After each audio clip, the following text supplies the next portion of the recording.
Hey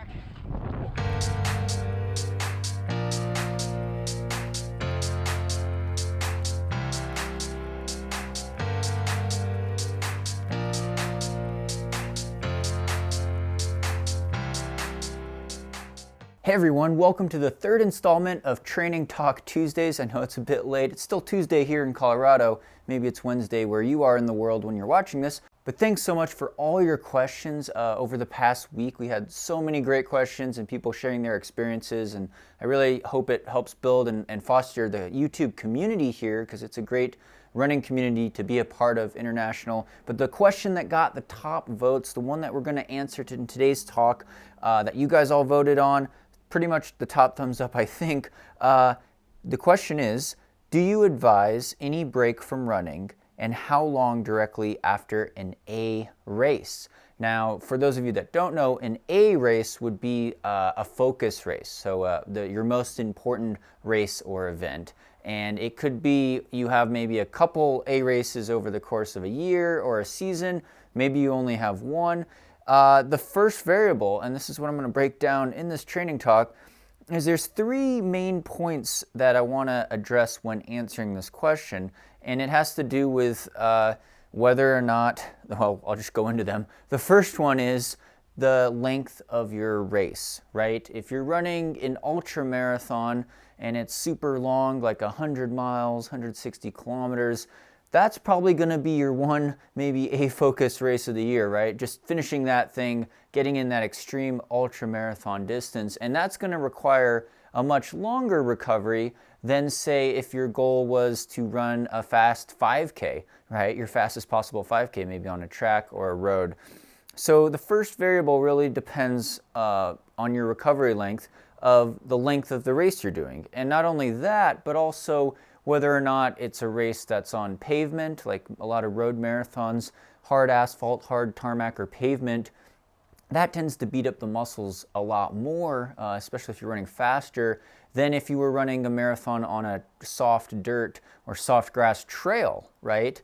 You may be out there longer in a trail race, and it may have a lot of up and down, which could also change things, right? A lot of downhill pounding could tire you out. So, those variables do matter. And the general rule of thumb, and there's been like a formula, so to speak, of, however many miles your race is, so marathon being 26.2 miles, that's how many days you need to take off, right?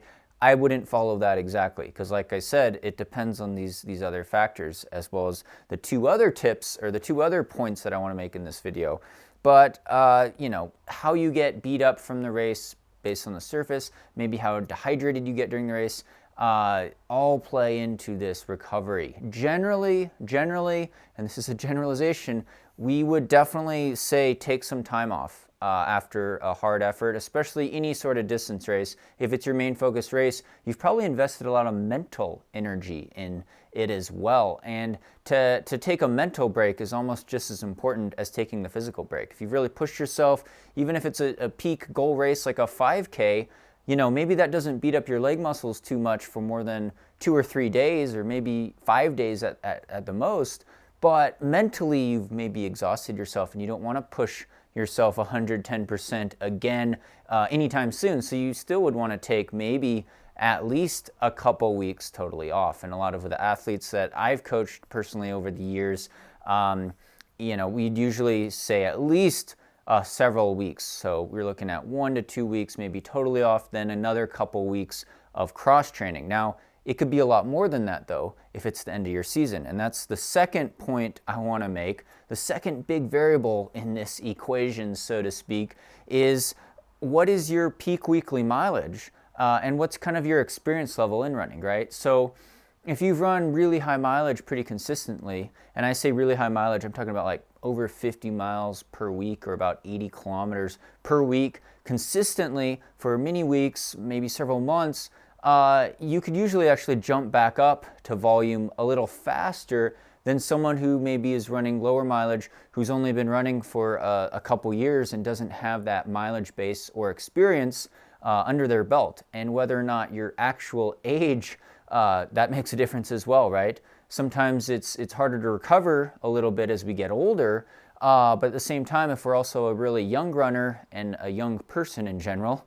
talking about you young whippersnappers out there, you want to be more patient and not jump up your mileage too fast after you've taken a rest break. A lot of people get injured, an overuse injury, after they've taken a break from running. They have a bunch of 0 mileage weeks, and then they try to jump up to 20 miles a week or 32K a week all at once, and they come back too quickly, too soon, because they're too eager to get after it again. So your weekly mileage, your experience and history in running also depends on how quickly you might want to shorten your break and get back into it, or what kind of race schedule you might have.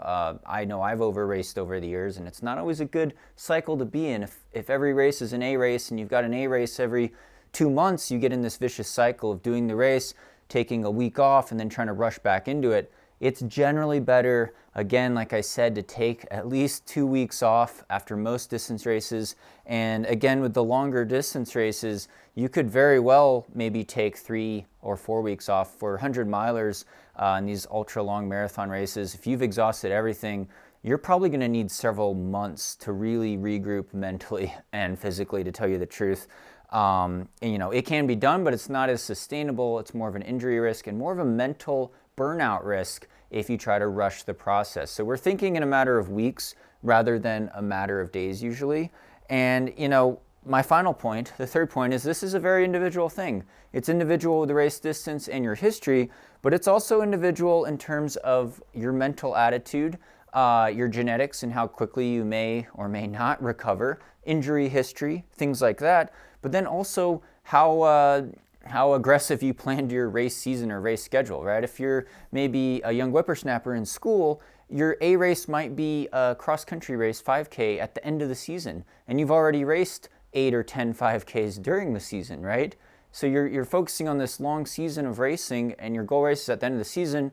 You need to just take a mental break and reset things mentally for probably at least a couple weeks after that cross-country season ends, before you start even thinking about training for track season in the spring, right? If cross-country is in the fall. So it could be a seasonal thing. If you're a trail runner, maybe your peak races are summer mountain running, summer trail running, wherever you are in the world, and you've got some longer ultras. Well, at the end of the season, you say, okay, I'm just going to check out. I'm going to take a month totally off. Maybe I'll get into some cross training. Maybe I'll get into some skiing or swimming or cycling, and then slowly work my way back into running. So you definitely could take several months off, and it's not several months of just sitting, eating ice cream and drinking beer on the futon here.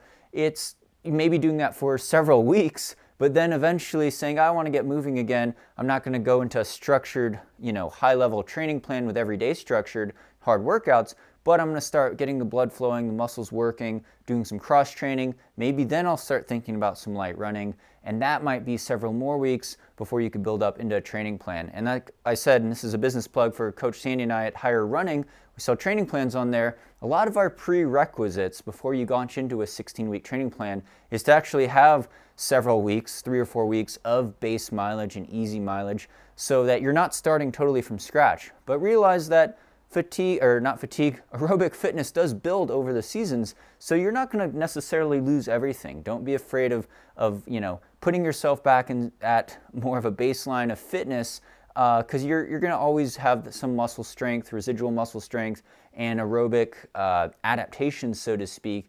That'll start kicking in pretty fast, and that just builds with experience and practice and trying to stay healthy and consistent long term. So that's my answer on this training talk. Thank you so much for all your support with this series. Again, we try to do these every Tuesday, Training Talk Tuesdays. Submit your questions below for next week's answer, and definitely thumbs up, like the comments that you want to see answered. The top voted comment question will be the one I will answer next Tuesday. Thanks so much for subscribing on here. Thanks to the Patreon supporters for really making this channel possible. Shout out to title sponsor Hoka One One, keeping the dream alive. More vlogs and updates coming your way, as well as a running form analysis.